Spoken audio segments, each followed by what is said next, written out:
Buonasera e benvenuti a tutti to Eileen's tasting room. Welcome, everyone. No masks necessary on this one. So that's good. I'm in LA where the law is you have to wear it in the street. So now that you've learned about appellations, can we have the next slide, please?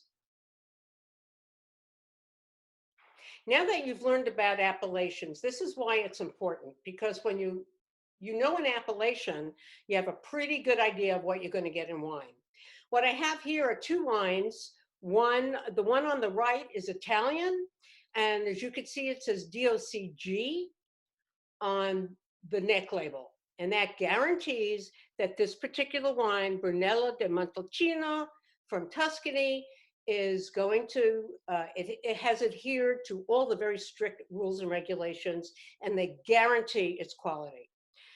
The one on the left is a French wine, and it's AOC. If you remember, I mentioned that. Don't make me repeat the French because I'm not good at it. But as you can see, we circled where it says the appellation on there. So that tells you that this Chateau Valentin has followed all the rules and regulations for this Haut Medoc wine. Next slide, please. So in this wine tasting, we're going to taste the first of our reds. I'm very excited because reds are more complex than white wines. And to me, it's more fun. So I think what I'd like to do, I know what I want to do now. I'd like you to take your bottle. Can you see me? Yeah, there we go. Of your Cirò Rosso Classico. Do you remember what Classico means? Anybody? Classico means that it had to come from the center of the historic region. Really important if you want a real taste of the wine. Get your wine key. The key is going to open the door to pleasure and taste and remembrances and so many other things that wine does. As is polite, I'm going to have the label face you. Again, I'm going to cut once, going to cut twice under the lip, if you can see me, and then down on the side, and then pull it open. Can you see? I can't. Yeah. I have like a slow-mo in my, pull that open, then close the knife. Always close it. Some people forget and you can hurt yourself. Remember, when you're opening the wine, as is polite, the label is going to face your guest or whomever. You're going to start with the handle on the right. You're going to put it almost, not there yet, almost center. And then you're going to swing it around. Remember, still wine. You hold the bottle still and you twirl the top, the opposite of the mess I did with the sparkling wine. Then you're going to pull once. And then you're going to pull twice. Then you're going to smell the cork. I smell the cork, and this is heavenly to me because I'm smelling it. Smell the cork. Can you smell things? Does anyone smell? I see 4 people, Tammy. If you smell the cork. Everybody's here. If you guys have a smell, go ahead and throw it in the chat, please. This is, you smell it, first of all, to make sure, as I mentioned before, it's not tainted, there's nothing wrong with it, it doesn't smell like vinegar. This smells lovely. It's already telling me I'm smelling roses, cherries, and I'm smelling violets, although I'm not sure that's one of the flower aromas, but that's what I'm smelling. Remember, it's what you smell. So this is going to be lovely. Now we're going to put this aside. So we're going to let it breathe a little bit. Now this is a wine that is drink ready. You don't have to let it breathe, but we're going to let it breathe just because I want to show you what to do. So let it get a little bit of air. So next slide, please. Oh, Tammy, you look so lovely. You're big on my screen. Can we have the next slide, please? Next one. Thank you. Corks. I got a thing about corks. Go back. Corks. There's so many different kinds of corks that are being used right now, even plastic. And that aggravates the heck out of me. But as you'll see from here, we're just going to look at some of these corks. Now, real cork, which is the one on the far, well, I'm facing this, the far right, is a real cork from Portugal. Portugal makes the most corks, and where people buy the good cork from. Now, cork does have an effect on the wine because it does have a little bit of air in it, but it does keep it tight. Important to mention, because people have said to me, well, what happens to all the cork? You know, the trees die. And well, a cork tree, cork is a sustainable product. A cork tree lives about 200 years.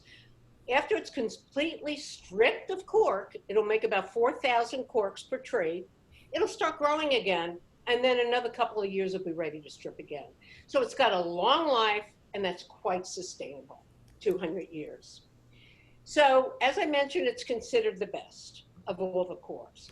Starting on the left, the one that's got the line on it, is cork that was not dense enough in the opening and started to break apart.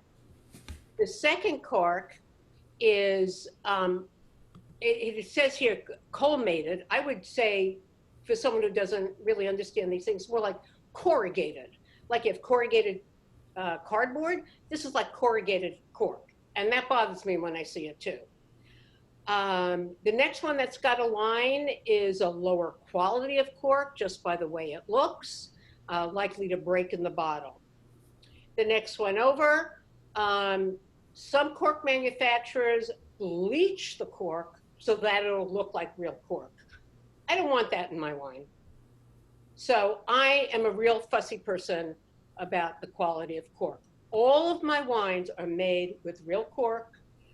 These guys even have certificates from Portugal as to the high quality of their cork. They're very proud of it. And you're not going to find that everywhere. Big mass producers are not going to do that. It's at 50 cents a cork. They're just not going to do that. So you're going to find the corrugated, you're going to find finding a lot more plastic, which drives me crazy when I see that.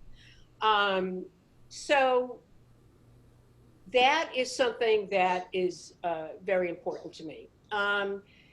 When it comes to screw tops, they're okay for a wine such as a Sauvignon Blanc from New Zealand because it's fresh and young, and you're going to drink it fresh and young. So that's okay. And it is being cheap, but it is fresh and young. Can we go to the next one, please? All right, there are 5 basic wine characteristics. We've talked about some, we're going to talk more. The 5 basic characteristics, as you see here, are sugars, acidity, tannin, really important for red wine, alcohol, and of course the body of wine. Next slide, please. If you have all of those basic characteristics together, you've got a nice, well-balanced wine that makes a great wine. Now, wine has a lot of acids in it, and pH levels are really important. And if you, I don't know if anyone took chemistry in high school, but if you remember, so one of the things I remember that number 7 is neutral. So as you can see from the slide, you have the neutrals as milk and coffee, and then you go to acidity in wine and how high the levels are. They're still nowhere near, they're high acidity, but nowhere near a neutral level. So natural acids actually are, next one please. Natural acids give wine its tart and sour taste. Here are some lower acid grape varieties. Gewürztraminer, I don't know if anyone's tried that. I used to be turned off by it just by the name, and then I tried it, and I think it's fantastic wine. It's from Austria mostly, North Italy, France, but that's where it originally comes from. Chardonnay is also a low acid grape wine, Viognier, and also Cabernet Sauvignon and Merlot. Those are low acid wines. And it does give it a little bit of a sour taste, but there's reasons behind all of that. So acidity is important because, next one, please. These are the higher grape by higher acid grape varieties. No surprise, it's going to be a Riesling from Germany, Chenin Blanc, even Pinot Noir is a high acid wine, but that is part of the refreshing taste that you will have with that wine. As you get into the the deeper, darker, bolder wines, they're higher acid, but those acids go away as the grape ripens. Next one, please. So then we're going to talk about tannins. Tannins are really important because they come from the grape's skins, seeds, and stems. White wine does not have tannins because it does not sit with the grape's seeds and stems. It is up to the winemaker to decide how long it sits. It could sit for a few hours, it could sit for a few weeks. It depends on the winemaker. I have one winemaker, a woman actually, in Italy, whose business I'm going to be taking on as soon as this whole mess is over, has a rosé that looks like it's from south of France. It's so pale pink, and I said to her, "How long did you have the wines sitting with the seeds and skins?" And she said 10 minutes, and that was amazing to me. Tannins also come from oak barrels. They have some tannins in it too. If the tannins are too high, the wines can taste bitter and astringent. So the winemaker's job is to bring that down. And they'll bring it down with wines that have tannins that are higher in grapes, that have thick skins like Cabernet Sauvignon.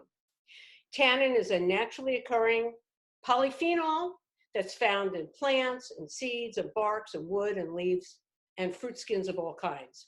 It gives you, when you put a wine with tannin in your mouth and you mush it all over, you're going to get a puckery taste on the palate, which is fantastic. Next slide, please. These are high tannin red wines. Tannat comes from Uruguay. Uruguay is now becoming like the hot place for wine. And it's right now, I think, the only region, the only area that's growing this very high tannic wine called Tannat, and people are loving it. So the rest are mostly Italian. Monastrell is from France and Spain. Petit Syrah, as you know, can be from the US or France. Petit Verdot can come from the US or France, mostly France. So these are your high tannin reds. I happen to love a high tannin red. Next one, please. Next slide, please. Now, why do I love tannins? Because in my class, when I was studying, I had a cardiologist, lovely gentleman. And I said to him, "Wow, you're an MD and a cardiologist, and that's like a 7-year, journey." And I said, "Why are you in this class?" And he said, "Because he firmly believes resveratrol is important for your heart, and you should be drinking a glass of wine every day. Do it at dinner, but it's really important. It comes from the tannins in the red wine." So red wine fermented with the grape skins, as I mentioned, longer than white wines would. If they ferment a long time, they'll have a higher level of resveratrol because higher tannins. The amount of resveratrol can vary because, as I mentioned, it depends on how long the grapes are macerating with the juice, which is called must, the grape must. Next one, please. So it's a natural phenol, as I mentioned, in tannins. It's the antioxidants increase high levels of high density lipoprotein, which is the good cholesterol in your body, and protects you against cholesterol buildup. But not if you have an alcohol problem. Then there's another issue with red wine. But those are the reasons this guy was in the class. Antioxidants in red wine, as I mentioned, are polyphenols. It helps protect the lining of the blood vessels as well. Polyphenols are a complex bond of oxygen and hydrogen molecules, But what's interesting when people say, oh, I can't drink tannin, it gives me a headache. I'll say, do you drink tea? Yes. Do you drink black tea? Yes. Well, there's more tannin in black tea than there is in wine. So it's in tea leaves, walnuts, almonds, peanuts, everything listed here, many whole spices, definitely chocolate, dark chocolate, all has that in there. Let me ask you a question. Can anyone tell me where people live the longest in the world besides Japan? Anybody? Anybody? Italy. Yes. And not just Italy. Where in Italy? Sicily. Close. Very close. Sardinia. They live the longest in Sardinia. They have a grape there called Cannonau, which is the same as basically Grenache, seriously high in tannins, and those people live the longest in the world next to the Japanese. So people in Italy drinking red wine is a normal thing to do every day. So what's interesting too, and I tell people about this, when people come over to your house at night, you're in Calabria, you do not offer them a glass of wine as you would in America. Because I made that mistake and people went, oh, what you offer is coffee, Italian coffee, because wine is with food. So we either put out aperitifs, or for dinner. So if you have wine, you have food. If you have food, you'll always have wine. And they're usually red. Okay, so may I have the next slide, please? Now we're going to talk about yeast, because someone asked about that. So the role of yeast in winemaking is really, really important because it's what actually distinguishes wine from just plain grape juice. When you don't have oxygen, in the absence of it, when the grape juice is put into containers that have no air or barrels, like steel tanks or barrels, the yeast converts the sugar of the wine into alcohol and carbon dioxide through the biochemical process called fermentation. Most of the wines, the carbon dioxide is going to go away. Some winemakers want the carbon dioxide, and there you have a wine like a Lambrusco that's got some bubbles in it. All wine is the product of fermentation. So yeast, there is natural yeast, which is called native yeast, and there's commercial yeast. Yeast is added to most wines. Winemakers will inoculate with a strain of commercial yeast as opposed to natural yeast because it's efficient and it emphasizes the flavors and aromas in the winemaking that the winemaker wants in his wine. Next slide, please. Native yeast, sometimes called wild or indigenous yeast. Winemakers will let these ambient strains of yeast, which are already there in the vineyard, they're naturally present, let them eat the sugars. Now, these winemakers believe these yeasts are a truer expression of terroir and makes their wine more distinct. However, it can be very, very tricky because natural yeast is unpredictable. Next slide, please. It's unpredictable, and also when you drink a bottle of naturally yeast wine or 100% natural wine, whatever they call it now, it'll taste great, 1 or 2 glasses, but then once it ages, the wine's not very good. Now we're going to talk about 3 kinds of acids: tartaric, malic, and citric acid. Really critical. Everything's critical in winemaking. As you can see, the winemaker really has to be a chemist, and they study chemistry a lot. So tartaric acid, it's unique. It's not found in fruits and vegetables as tannins are. It's the primary acid component in wine. It's the strongest, and it has the ability to resist other acids.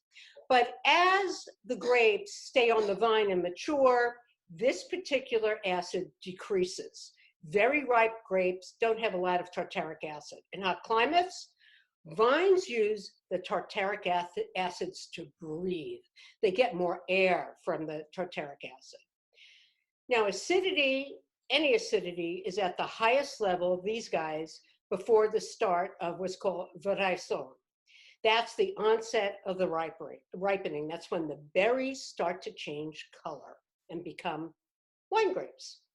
Malic acid is one of the principal organic compounds. Malic acid is mostly associated with green, unripe apples. Its chemical structure allows it to participate in enzymatic reactions that transport energy through the vine. Again, at its peak, before veraison, again, that's when the berry starts changing color. The last one is citric acid. It's added to wines to increase, this of course is up to the winemaker, to increase acidity if it needs more, because acidity gives it a fresh flavor, keeps it fresher longer. He may do it to complement a particular flavor, but it's only in very, very minute quantities. There is commercially produced acid supplements that are derived from fermenting sucrose, and sucrose, if you don't know, is your common sugar.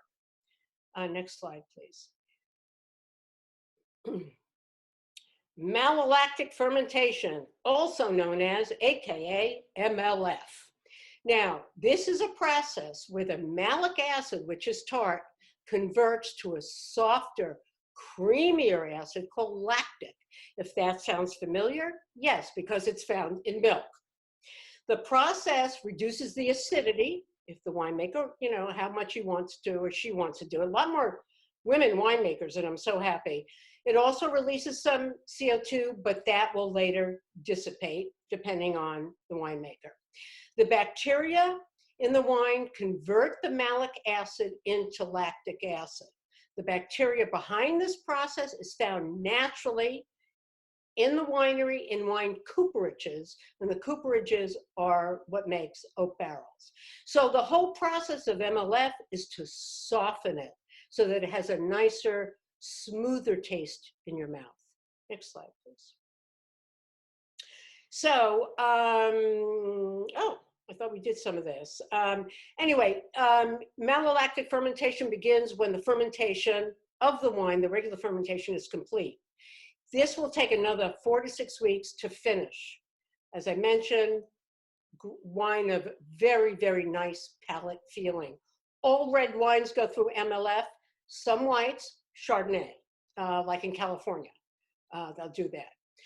So MLF adds complexity, character, and stabilizes the wine by the winemaker, getting it ready for bottling. May I have the next one, please? Sulfur in wine, another one people are always asking me about. Sulfur is part of the fermentation process. See, there's a lot of chemical stuff. Sulfur, though, is found in many foods as a natural compound. Apples, green apples, asparagus, dried food. Wherever you look, there's sulfur. You have it in milk, you have it in meats, vegetables, grains, eggs, coffee. These are just examples. Sulfur is necessary for life because proteins containing sulfur are indispensable for our metabolism. We need it, and it's a non-metallic chemical element. The sulfur, what it does in wine, binds the yeast, the oxygen, the pigments, the color of the wine, which is going to come from the skins and seeds, sugars and other compounds, any other compound that can have a negative effect on wine. What sulfur does is allows wine to age gracefully, like letting your hair get all white and aging gracefully because of this coronavirus. Next slide, please. Oh, by law, I have to tell you, people say, well, why does it have sulfites in it? Well, because by law, the US demands when wine is shipped to America, it has sulfites because, and in minute amounts, it must say contain sulfites on the label, on the back label. It must be present in the wine in order to, well, pass US government regulations, but also it does keep the wine fresher. The sulfites keep the wine fresher. Next slide, please. Oh, yeah. I'm missing one thing here. There was another slide. Can you go back for a minute? I don't know if it's on this slide, but there people who say that sulfites give them a headache. It is here. I passed that one. Sulfites give you, people say, oh, the sulfites give me a headache. It's a myth. What really causes you a headache is biogenic amines such as histamine and tyramine. Most of you are going to be familiar with histamine because we take histamines if we have allergies. If you have an excessive consumption of alcohol, that's going to give you a headache. Let's face it. So I say to people, it's not true. Sulfites do not give you a headache. It's the histamines. So if it really gives you a headache, then take a Sudafed before you drink the wine. So let's go to the next one, please. Now we're going to go, no, go back. Yeah. Now we're going to talk about our grape Galliopo, the most important grape of Calabria. It is not grown anywhere else in the world. It is indigenous to the area. It was brought by the Greeks 2,500 years ago, if you remember my talking about it. And the fact that the ancient Olympiads received wine made from the Galliopo grape as a prize. And I think that's a great story. And if you remember, I mentioned in Mexico, the 1968 Olympics, the Mexican government did the same thing. And I thought that was beautiful. Gave the winners with dinner glasses of Galliopo wine. So next slide, please. Now that we're talking about red wines, we're talking about complexity. So with complexity, you're going to have primary, secondary, and tertiary aromas. So let's take the wine, let's pour a little bit. What's the next? Can I see the next slide after that, please? Okay, go back. Thank you. So pour, you remember how you hold your glass. Pour yourself enough. That's really all you need if you see this. This is really all you need, because what we're going to do is we're going to do the process that a sommelier would do in a blind tasting, but if we're not blind, then I could never do that. Anyway, my nose is not good enough. I know some people with noses that, of course, they're all very young, blow my mind. But first, look at it. Look at it and see, does it look clear? This is very important. Is it a clear wine? So clear would mean crystal clear, could be what's called limpid, is what you'll see in a red wine, that it's clear.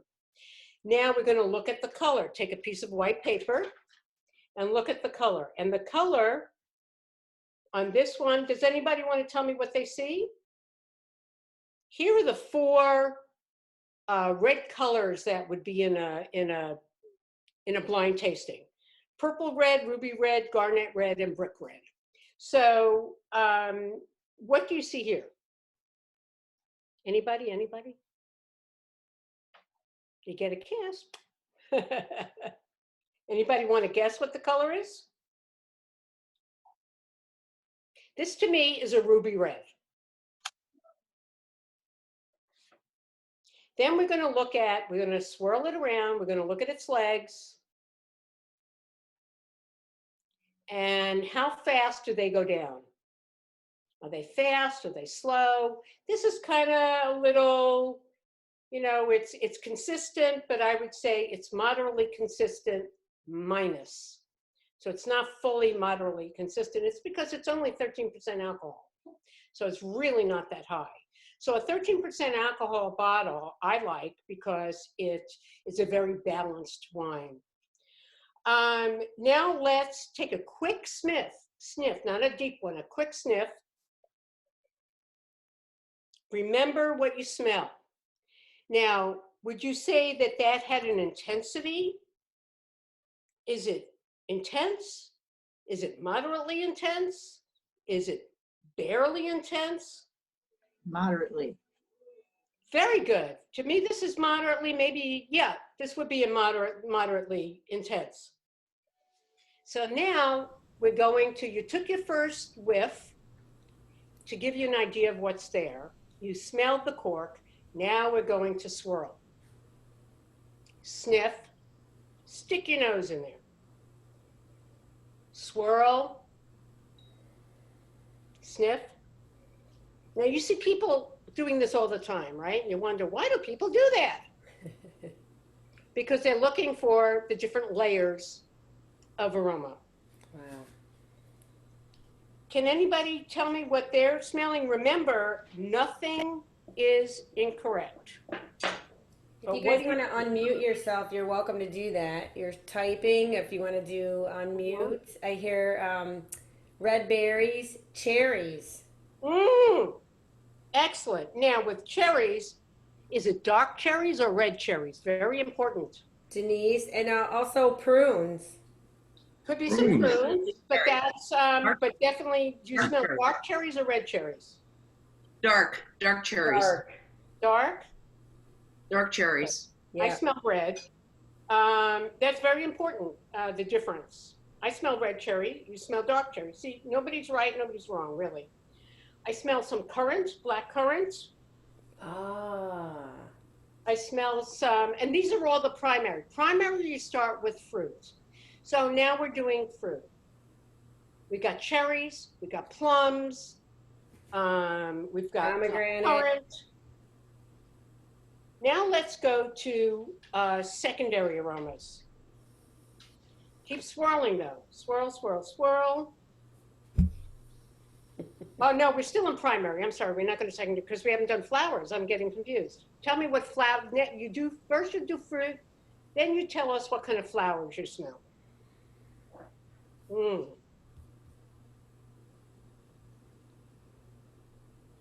Anybody?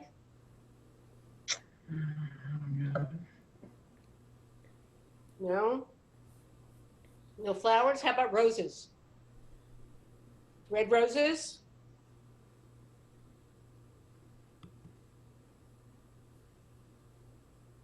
Some pepper? But that would, yeah, that would be there. Pepper. And potpourri. I smell potpourri. I just smell pepper. Huh? I just smell pepper. I You just do? smell Black pepper. or white Yeah. pepper? Black pepper? Okay. Very good. Anything else? We can keep going. You know, you can do this. The more you swirl, the more it comes out till you like. That's why I'm sneezing. Pepper. Pepper? Black pepper? Yeah. I sneezed a couple times, so yes. Oh, well, it doesn't have black pepper in it. It just gives us that aroma. Oh, something's causing my nose to go crazy. Oh, wow.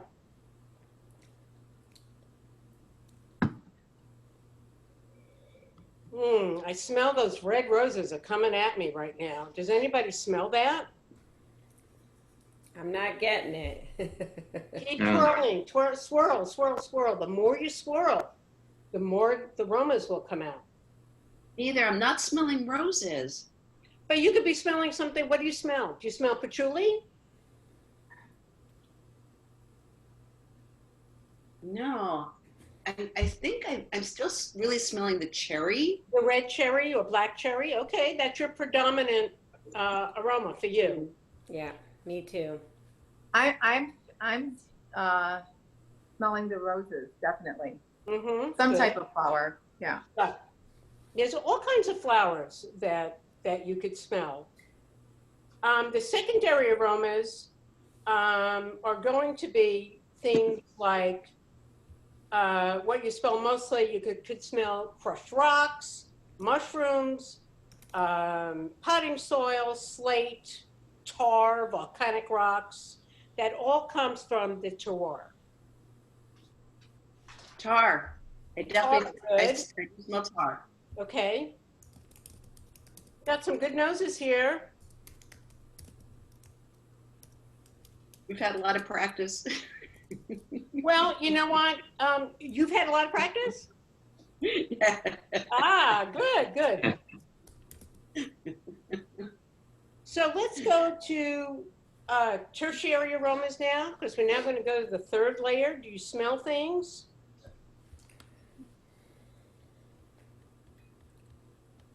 Do you smell any vanilla? If you do, that comes from oak barrels. Do you smell any baking spices? I just got vanilla. Just got vanilla. Okay, how about baking spices? I just got yeast. Okay. TMI, Stephanie. How about any nuts? Do you smell any nuts? Nutmeg? Yes, that could be one. What's TSI? Too much information. She said, Oh, I got yeast. TFI. Oh, I see. Tango, Foxtrot, India, an F. Okay. Clove, So- got clove, and wet dog. Excellent. Because the more you do, the more you're going to smell.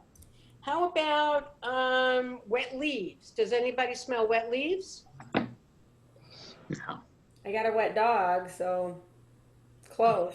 Different, quite a different smell. Because I've got 3 dogs. I know that wet dog smell.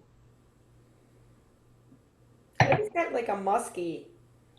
Mhm. Tobacco? Tobacco is absolutely one of them. There's one that's called cigar box, if you smell that, because if you smell tobacco, you might smell cigar box. That has a very distinct aroma, although I don't smell that. Anybody else?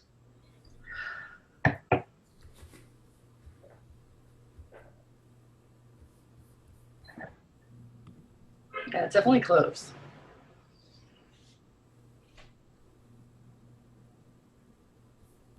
Let's start taking a taste. Now, when you take a taste, I want you to swirl it in every part of your mouth, okay? Mm.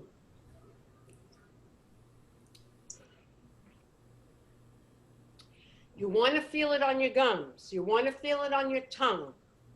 You want to feel the sourness on the sides of your mouth. You're going to get some puckering. And that puckering comes from the tannins. And this is actually quite lovely. I like it. This is actually an everyday wine. You can drink this every day.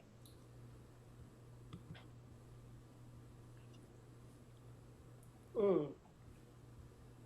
So, would you say after tasting this, would this be a dry wine? A medium dry wine? Medium. Dry, very good. Denisha. Dry. Very dry. Mamie, good job. Now, how about alcohol? Dry. What do we feel? Is it warm? Is it moderately warm on the tongue?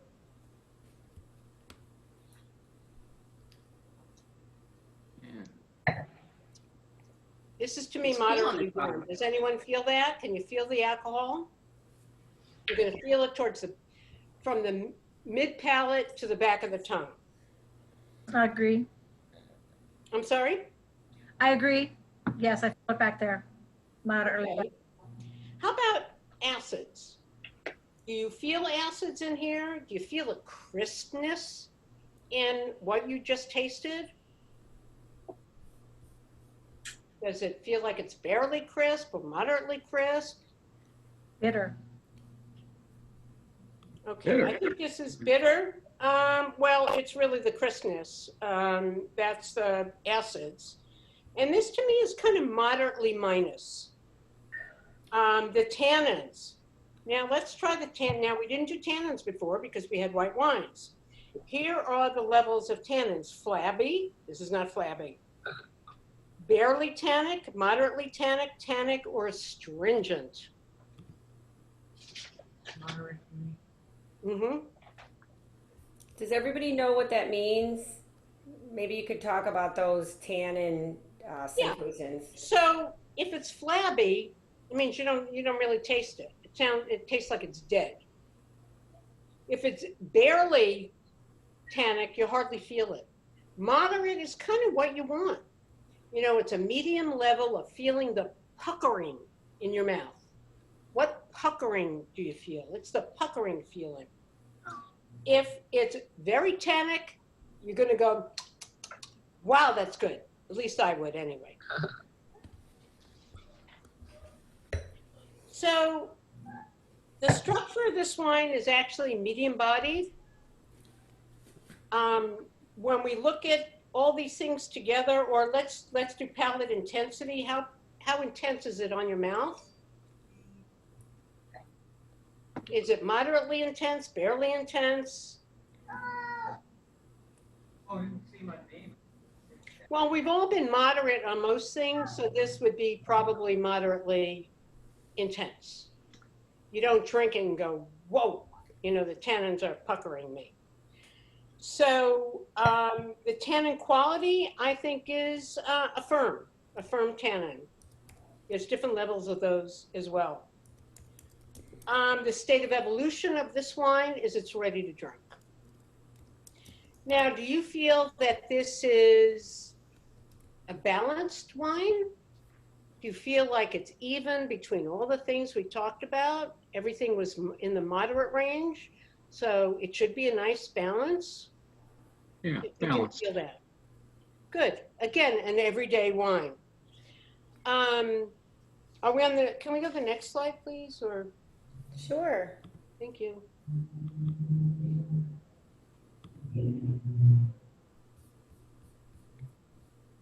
Okay, this is from Tannin Antioxidants. You met the winemaker, Pasquale, last time, and the family. It goes back years and years. I mean, this family can go back, trace themselves to probably the 1400s in Calabria. What they have when you go, and if anybody goes to Calabria and wants to visit these wineries, it's all usually by appointment, just let me know. When you go to Tannin Antioxidants, they have in one room some of the old machinery they used to wine. This is an old, the one on the left is an old wine press. It was done by hand. They tightened it and turned it. And next to it is an old barrel. Now, sometimes winemakers will only use new oak, and some will use old oak, but only about 2 or 3 times, and then it goes to bourbon factories. Next slide, please. This is also at Uzzolini. We're going now down into the wine cellar. And they have there on the left, what you'll see are just old winemaking equipment that they keep on display as you walk down into the cellar. The red thing is an old Italian, Calabrian and Sicilian colors of a wagon that took the wine in bottles and brought it into town to sell. Next one, please. This is down, now we are down in the cellar. They have an old stagecoach, I guess you'd call it. I'm not sure what that's called. There is a word for that kind of coach, but I can't remember it. And you start to see what it looks like when you go down into the cellar. Next one, please. Now, the food that goes with this red wine, this wine can go with anything, by the way. I drink it with, chicken, turkey, which is about the only things I eat hardly ever. But it's great with aperitivo. As sparkling wine is with aperitivo, this is good with aperitivo too. And as you can see, traditional is going to be cheeses and salumi, we call it salami, prosciutto cotto, which means cooked prosciutto, which is ham, and that's sitting there. The other side is more aperitivo, which is just, some breads and olives, and this cheese is under there. Next slide, please. And it goes great with pasta, red sauce. I mean, we're talking Southern Italy. Great pomodoro means tomato. And their pomodoro sauces is salsa. Actually, it's called salsa, like the Mexican salsa. It's called salsa. This is great with that kind of food because it's a mild, actually almost anything to me goes, well, I wouldn't drink white wine with this, but it wouldn't, I think the sauce would overpower the white, but with this kind of wine, it just kind of, it evens it out. Next slide, please. So I thought, red wines, people don't know that you can chill red wines. There are some that are chillable and quite nice. Beaujolais, which is made from the Gamay grape in Burgundy. It's light-bodied, low in tannins. It's a great match with roasted meats and chickens and turkeys, and it can even go with a light salad, mushroom dishes, risottos. This can be chilled. The next one is Gamay, which is basically the same as Beaujolais, but Gamay and Gamay Noir, which is from South Africa or Oregon. This was made so that it would be balanced and crafted very much like Beaujolais from France. You would pair this with cheeses, charcuterie, goes great with Mexican food and pastas. The next one is Valpolicella, Classico, which uses the Corvina grape. Classico again means it's from the center of the historic center of the region. This is the entry-level wine in the Valpolicella line. The high end is Amarone, which is you don't chill ever, ever, ever. Valpolicella Classico is lovely chilled and goes great with burgers and roasted chicken. Next one, please. A light Pinot Noir, which you do find in California. I don't know where you guys live, but it's the world's most popular light-bodied red is Pinot Noir. It's great for pairing because it's got high acidity and low tannins for duck, chicken, and mushrooms. Then the next one, Lambrusco. Lambrusco's got, bubbles in it. It's fermented with CO2 and it's got bubbles and that's what it's known for. It's really, really, to me, tastes like cherry candy, actually, but it's from the north of Italy, Emilia Romagna. This is a great wine with pizza and burgers, and it's a cheap wine. But, I shouldn't say cheap, but it's not expensive. It is great for inexpensive types of food. Cab Franc from the Loire Valley, also chillable. It grows in Tuscany, it grows in South Africa, it grows in South America, and it grows in the Sierra foothills of California. You would serve this Cab Franc with tomato-based dishes, vinegar-based sauces, which is very unusual to pair, barbecue, and it's great with lentils as well. So these are chillable wines. Next one, please. More chillable is Frappato from Sicily. Pairs well with roasted red pepper, sun-dried tomatoes, turkey, cranberry sauce, although cranberry sauce you don't find in Sicily, but it's great for a chilled wine for Thanksgiving.